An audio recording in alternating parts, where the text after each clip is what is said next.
Thank you for joining today's technical breakfast briefing. My name is Pradap Rajagopal. I lead a global solutions architecture team at Ciena focused on our routing and switching solutions. Welcome to those that are joining the sessions for the first time. As a bit of a recap, these sessions are intended to provide education on a variety of relevant IP topics for the Australian New Zealand community.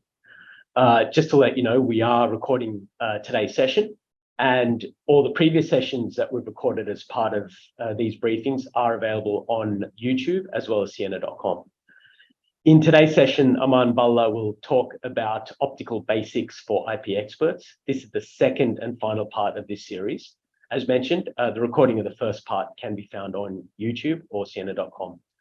Please do ask questions through the session in the Q&A function within Zoom, and we will attempt to answer as many questions during the session. Otherwise, we will get back to you after the session. We do have a lot to cover this time around, so I will pass it straight over to Aman to take us through part two. Thanks, Aman. Over to you. Thanks, Pradap. Morning all. As mentioned by Pradap, yes, there's a lot to be covered in today's session, but before I go over there, I'd like to say thanks for taking your time out and glad to be back for final and second part for this sessions of Optical Basics for IP experts. So let's get right into it. So the first one, before we even go on an agenda side, I just wanted to have a quick recap on what we discovered last time or uncovered last time.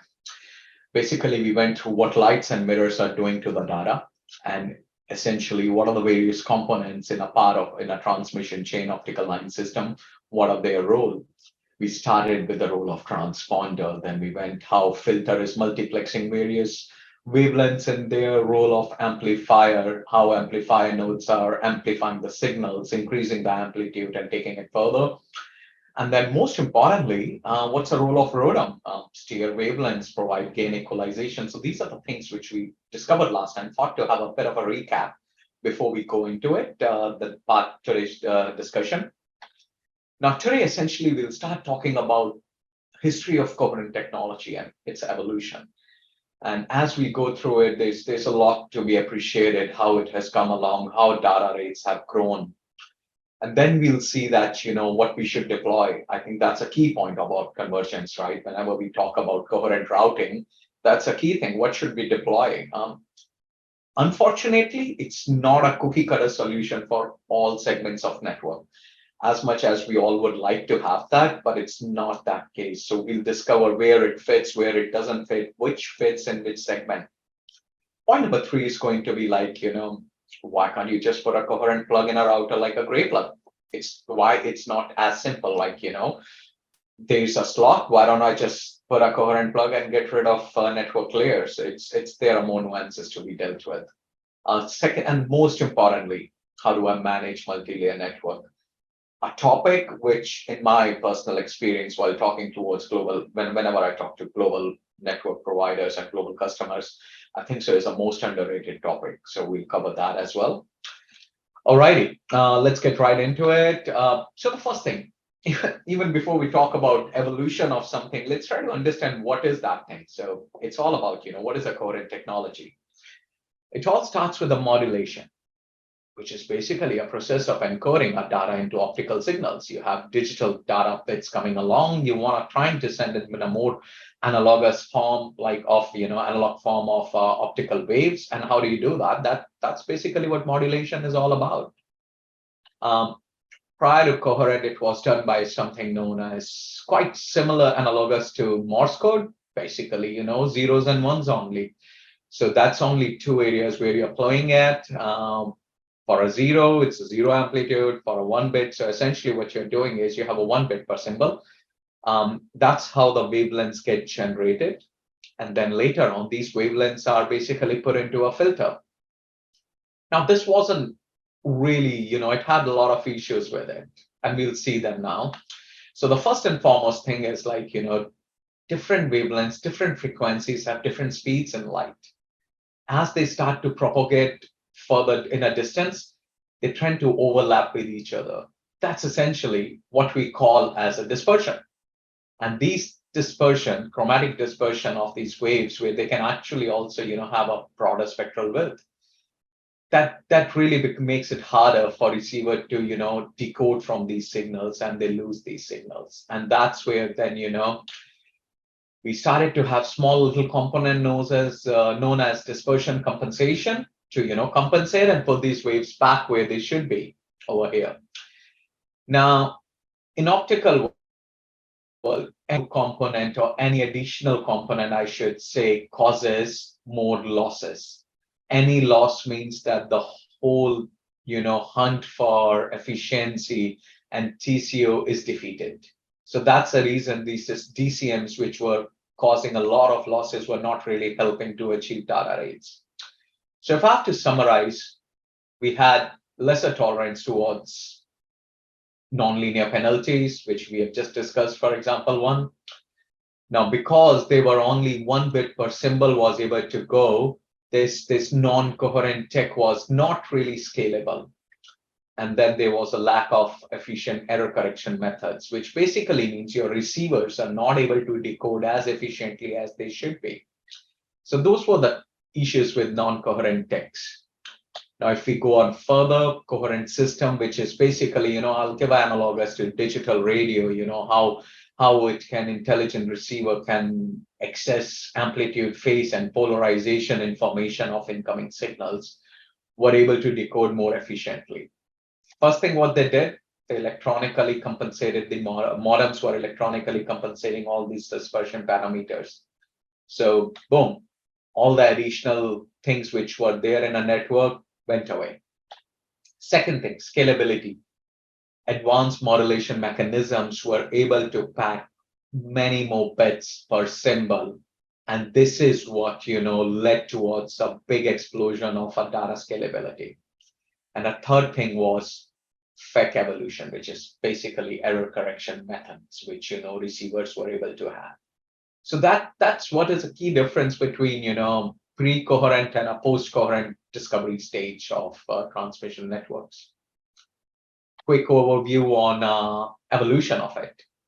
So as we've discovered what is actually coherent tech, now let's start looking into, what's happened. So in 1990s is when the DWDM system started to come with pretty much like a, Morse code mechanisms, data rates reaching up to 10 gig, 2.5 gig.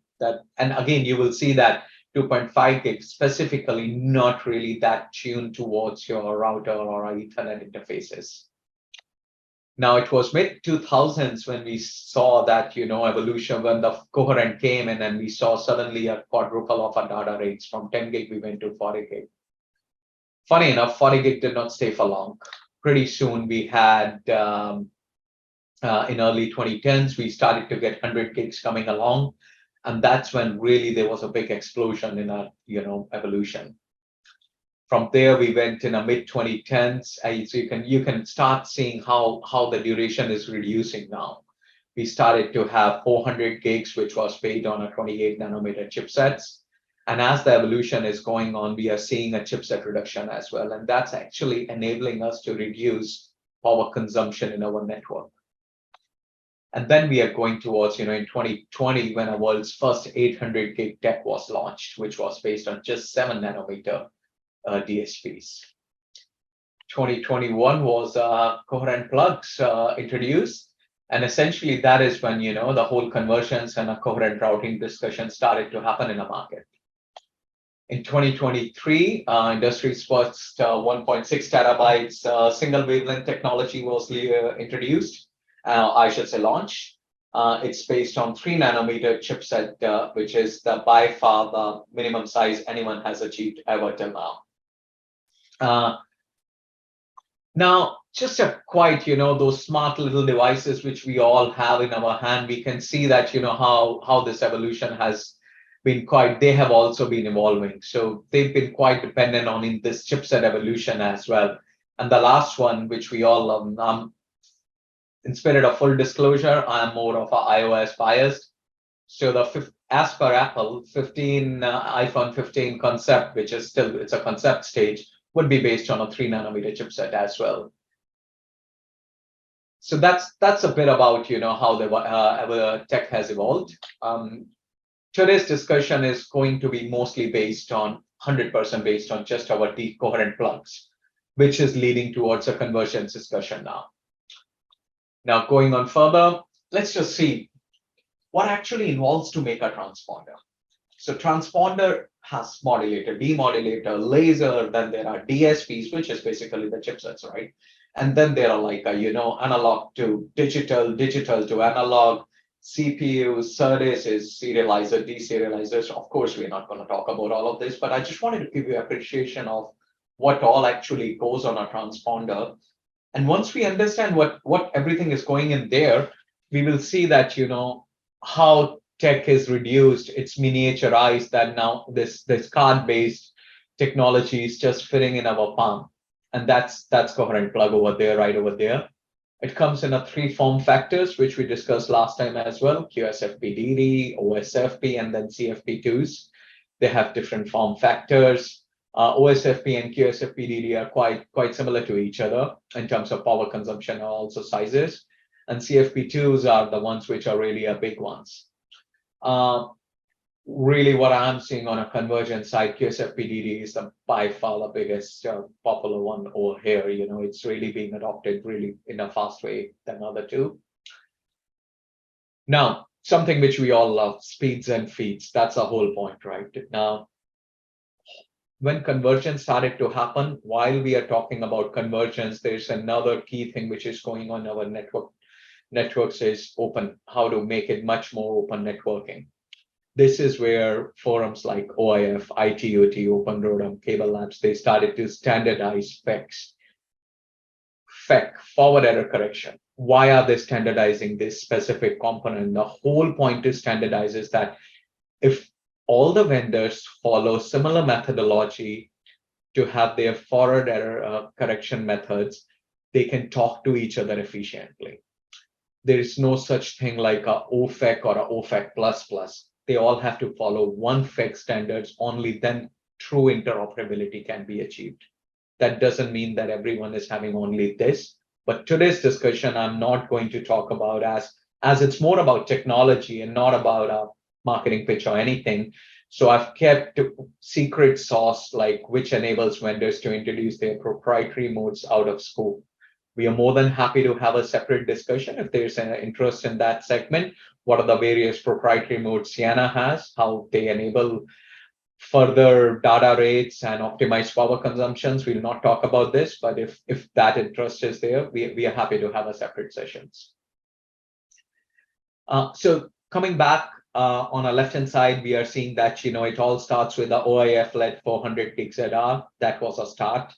And then it went towards a ZR Plus, which can go to say up to 1,000 kilometers, but it all depends how your optical conditions are, how the network conditions are, how good / bad fiber is. And then we have ITUT standards, which are again OFEC based, but they have different modes enabled in there, where you don't really need to have a 400 gig only. If you're happy to have 200 gig for the longer distance, you can do that. Why you should or should not do that, we'll discuss in next slides. So as we go further, I will talk which ones do we, or I should say we feel that trends are indicating are getting adaptation in multiple sectors. So the first one is, what should we deploy? Coherent plugs or performance optics? That's a key part of our discussion today. And as mentioned earlier, it's not a single solution fits all, not one size fits all, right? Kind of a scenario. So let's start from the edge to aggregation. And this side, by far, I'm seeing 400 gig ZR is really gaining traction. It is able to achieve coherent routing goals our customers are having. And why it's doing that? Let's dissect. Physical infrastructure is limited up to 120 kilometers. It's really easy to integrate in your existing optical line system. When you talk about conversions, you're not really going back to the, and doing a forklift upgrade of whole your network and replacing your optical line system with a new gen tech, and then only you can do it now. It doesn't need it. You can do it on your existing tech more or less. Topology is point to point. You don't have many multiple ROADM spans. ROADMs are really good for steering wavelengths. Having said that, multiple ROADM spans also introduce penalties. Standards have enabled non-bookended scenarios. You really do not need to have one vendor at A end and the same vendor at the B end as well. The OIF is conducting plug festival demonstrations year over year. What they're doing is they put one plug on one vendor one side and another vendor on the other side, and then do the measurement of their signal to noise ratio, which basically means performance measurement, right? How they're performing, and they release the data as well. So it's nothing hidden. It's all this information is available in public domain, how various vendors are performing. So ZR, definitely, I will say that on your excess segregation, metro data center, inter or intra, either way, go for that. Again, what benefits it's going to give you? Optimized power budgets. We are talking about 16 watt one plug, not really many watts on a huge increase. Router port efficiencies are achievable. What do I mean by port efficiency? It's not just a fancy word. What I mean over here is that if you are buying a router, by paying for each port to be able to provide 400 gig, you should be able to get that kind of a data rate out of that port. And second thing, it's simpler to integrate. That's the reason 400 gigs ZR is definitely endorsed. And after this, things become interesting. Going on further, let's talk about metro regional. In a metro regional area where we start to see multiple ROADM spans. So the first tech which comes along is ZR is not able to cut this. You won't have it. It's not going to achieve, you can push the limits, but that's where, operational complexities come. So we have to start talking about ZR plus now. Based on OFAC, again, standardized FEC, forward error corrections. So your physical infrastructure falls roughly between 100 to 600 kilometers. Again, it depends, how good / bad fiber is. Now, most of the QSFP DDs which are available in this in market right now do not have. They're dependent on having a separate amplifier because their launch power is really low. It's -10. Sometimes it cannot meet ROADM standards to even understand the signal. So at that specific point. Now, what vendors have started to do is they've started to miniaturize and put amplifier, really small little amplifier in this QSFP DDs, so that you do not have a dependency on making augmentations on your existing optical line systems. And moreover, these plugs are able to have a multiple ROADM bypasses, and you can also have a high launch power. But what you really need to consider is thermal budget and router port efficiencies on this side. If you choose a right plug, it's simple to integrate with this existing optical line system. Power consumption is 22 watts, so we have to talk about that, thermal budget and router port efficiencies. That's kind of a balancing act we have to enable. We have to achieve. And this is where it has to be seen case by case basis how it enables to have this tech in your network. Second thing, while ZR is coming on a convergence side, but you have to also do the balancing. You have to also consider that your aggregation at layer 1 versus layer 2 or a layer 3 is going to be slightly expensive. So that aspect needs to be maintained. That point it needs to be considered as well. And now I'll come towards a core part of the network, long haul distances. And after seeing a lot of case studies within Australia, New Zealand, Asia Pacific, and globally, other part of Europe and North America as well, by far, performance optics, which are based on transponders, win in this sector. And why? Just because of the reason. We're talking about a data rates which can be tuned up to 800 gig or in a very near future up to 1.6 terabytes as well. And these data rates can be, doesn't mean that they will be able to cover all distances, right? But this means that if your DSP can provide max of this rate, it means that your DSP can throttle longer distances up to 600 gig, 550 gig, 700 gig. It's tunable, right? So you are able to extract more out of your optical fiber, which are really expensive resource. So that's the reason our recommendation is transponder performance optics for this section. Physical infrastructure is, usually links are going from 1,000 to 5,000 kilometers. I've seen some really funny numbers of 10,000 as well. I'll not go over there, but yeah, this is usually which we call as a long haul or ultra long haul. Cost implications. Whole point is to get maximum out of your fiber assets. You do not go every day or every year or every 5 years to, upgrade your fiber infrastructure. We are seeing that it's not an easy thing to be done. You have to deploy ducts, you have to do the digging over multiple, thousands and thousands of kilometers to put the ducts, then put the fibers. It's not an easy thing. So the whole point is to get your maximum benefit out of those fiber assets.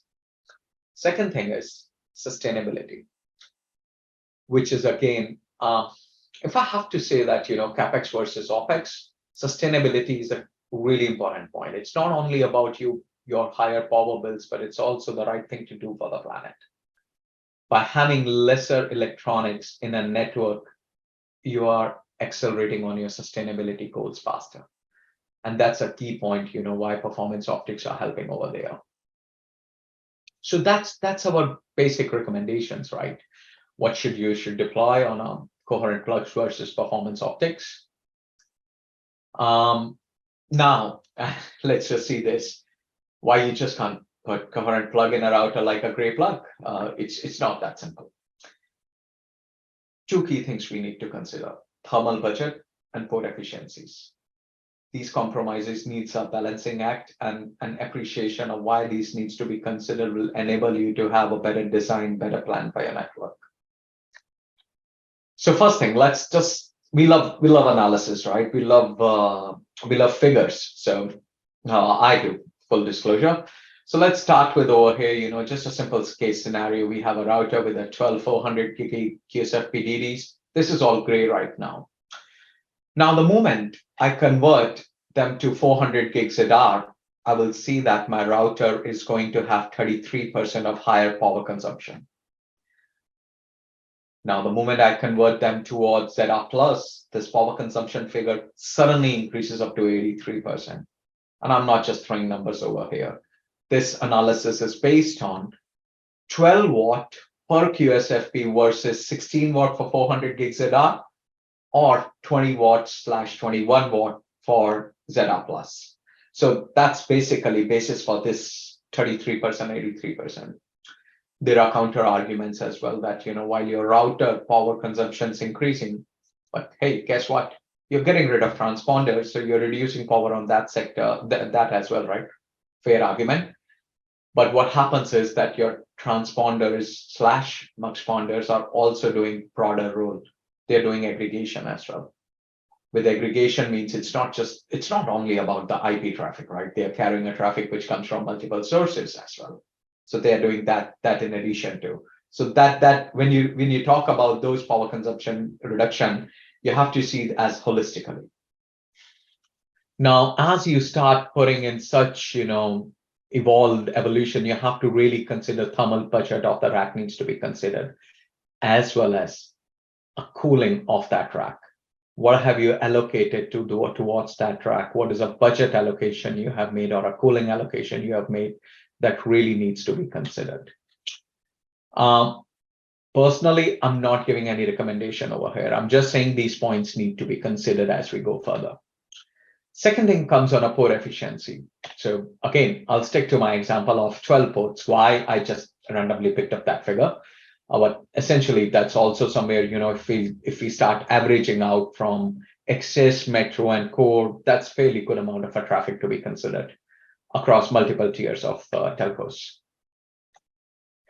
With the ZR up to 120 kilometer, there's literally no compromise. There's absolutely no compromise which happens over there, right? We are able to get maximum bandwidth, which every port is supposed to give, and your optical layer doesn't need to be changed. So it's all good. But then when we start to go towards ZR plus scenarios, we see bad fiber. We see multiple ROADM spans. Now, this bad fiber and multiple ROADM spans are not really enabling you to get your 400 gig kind of a mechanisms. A lot of cases which I have seen as recent as just last 30 days, you're not really able to get that. In a real fiber condition, it's much lesser. So let's say if you pay to a route for a router which can give you a one port for a 400 gig, but you're not really able to get that value out of it, that essentially means that your port efficiency is compromised. So that's why I would say that this is where proper design needs to be done. And you have to ensure that you're getting maximum benefit out of what you're paying on CapEx side. Going on further, now this is where I'm pivoting towards management side. As we go towards management side, key thing, how do plugs communicate?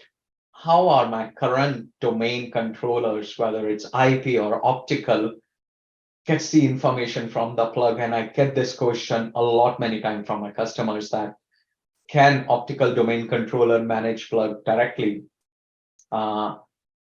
Sticking to standards and absolutely sticking to standard, answer is no. There are a lot of vendors which have proprietary mechanisms. They can do it.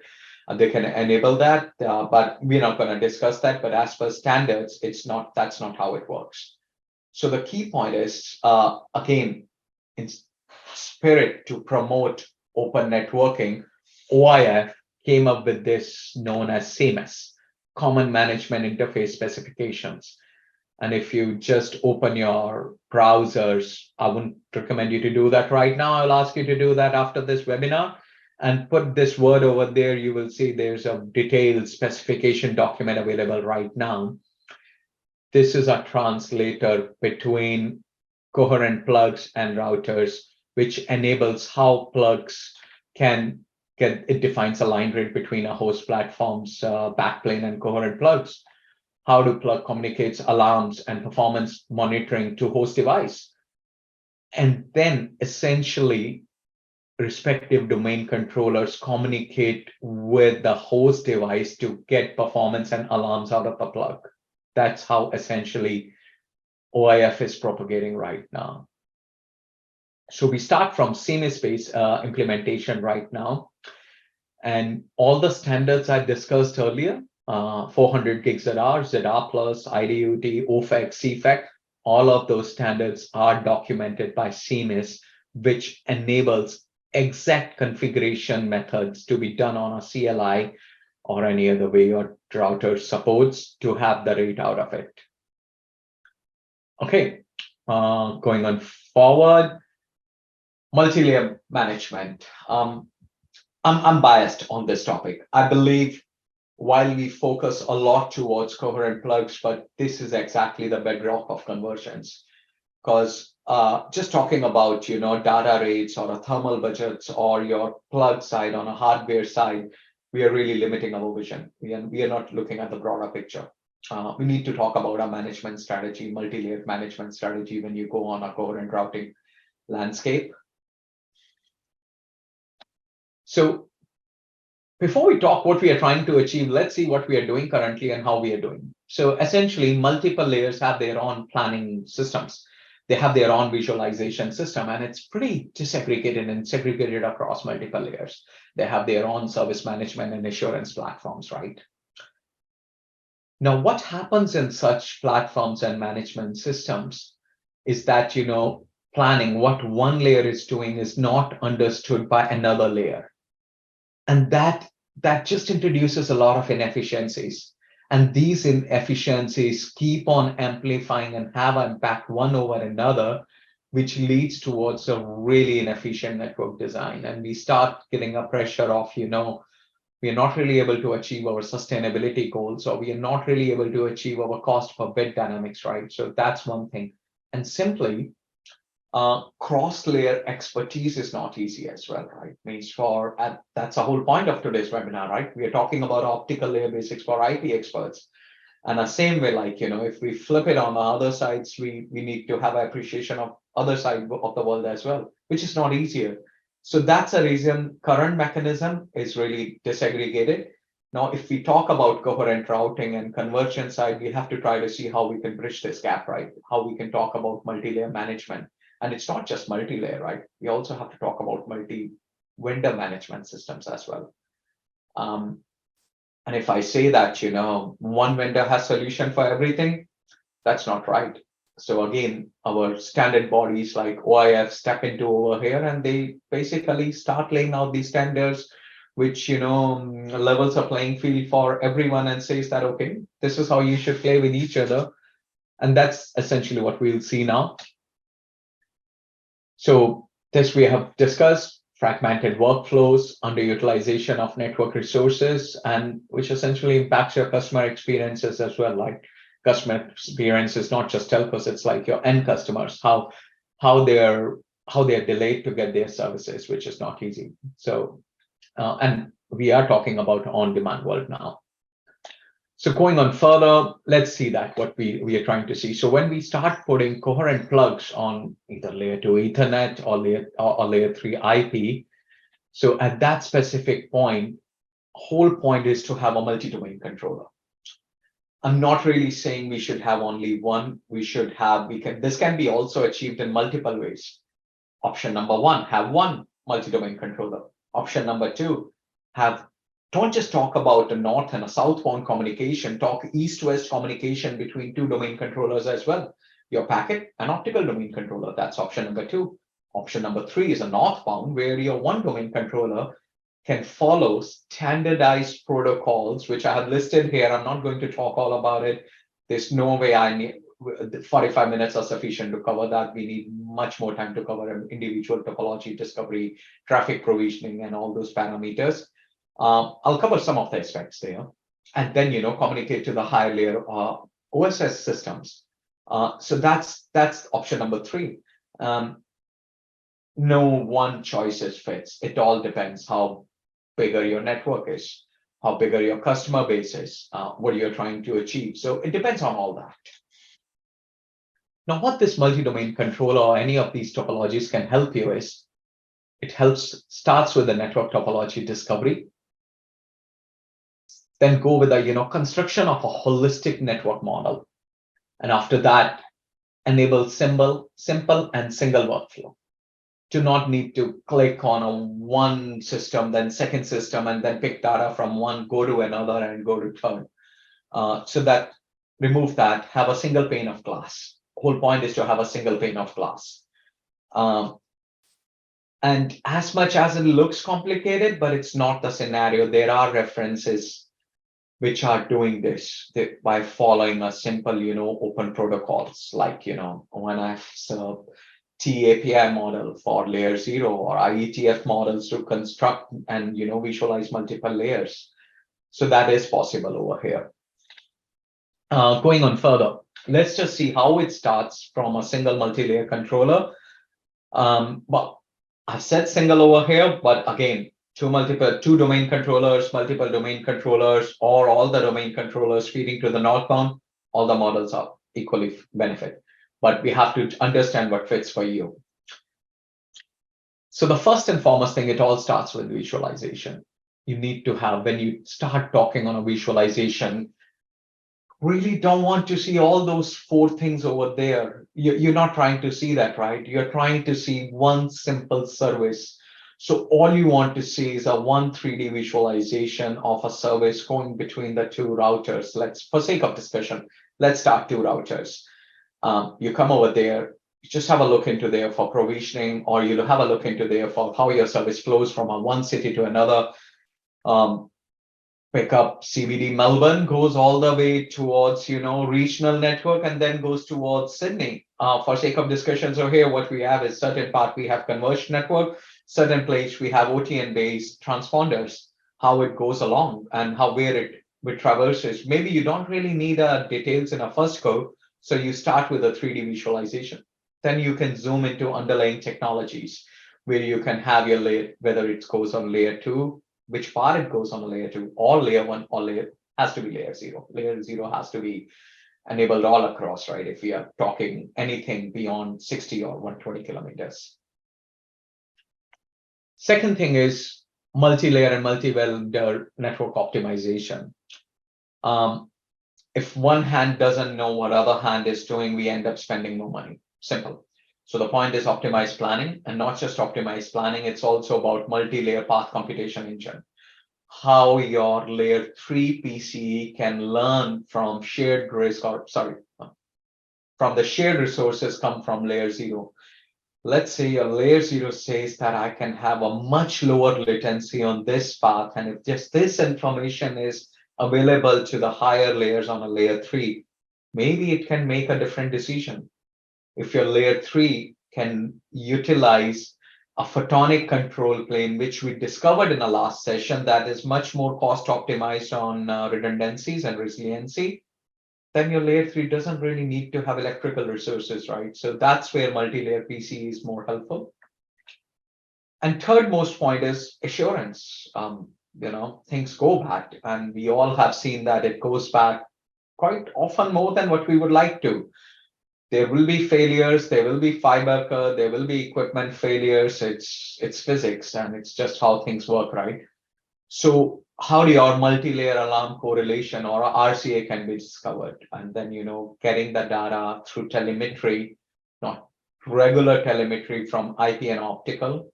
And most importantly, if you start to provision your service, you really don't want to click on one area and then again go on a different glass different glass and then third glass. You want to have a one single glass to do this all job. So that comes like on a service management mostly. So that's where is like this vision is, it's not really a vision anymore. People are already doing that. I'm not covering reference use cases because that just comes like a more vendor specific scenarios, which is not really our objective of today's webinar.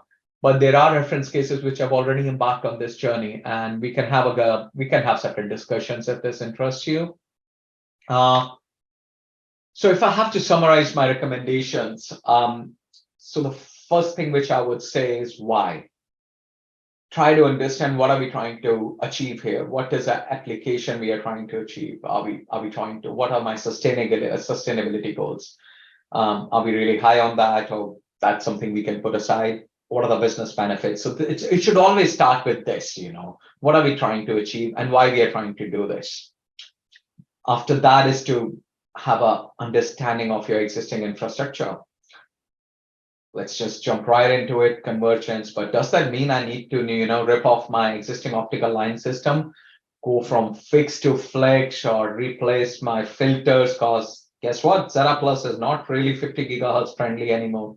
I knew I've just thrown in a term which is a bit more layer 0 centric.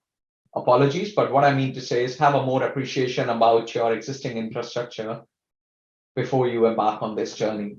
And then see, what's the total cost you have to incur when you go on convergence mode. And then there's a multi-vendor integration. Can you benefit from open networking?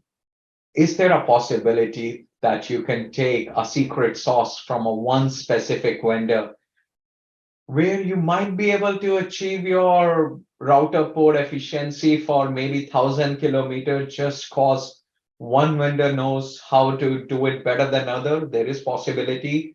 And can you see by how good you can enable by using seamless integration? And by now you should have got an understanding what I mean when I say seamless. By using seamless, you can integrate one plug nicely into another plug, into a host device. Can you really benefit from that? There are scenarios where we have seen that it is possible. We have enabled those scenarios as well. And the third one is bedrock of this convergence of coherent routing, right? Management strategy, multi-layer, multi-vendor. That's essentially what I would say a management strategy should be when we have a vision of open networking all across. And yeah, after that, there's a holy grail of deployment, right? That's when things, after the testing and a validation, it all goes down in there, or when we have gone towards the deployment side. So yeah, that's the end of my today's webinar, part 2.